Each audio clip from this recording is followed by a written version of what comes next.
Do you want to play Fortnite with your friends on Xbox, but you just don't know how to set up split screen? Don't worry, I got you covered and it's easier than you think.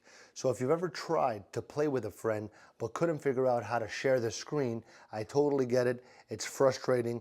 Today I'm going to show you how to do it, how to set up split screen on Fortnite on Xbox step by step. So first you're going to make sure that both controllers are connected to the Xbox. Turn on your Xbox and launch Fortnite. As soon as the game loads, you're going to see the main menu. Now you're going to grab the second controller and you're going to press the A button, okay, to sign in to a second profile.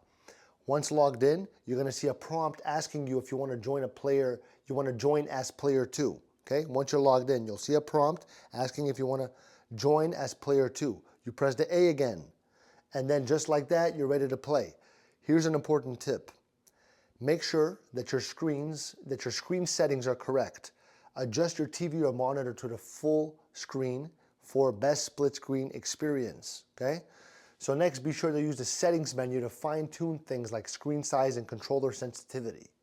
If you're ready to go, dive into Fortnite, start playing together. Leave me a like, comment, subscribe. Ciao.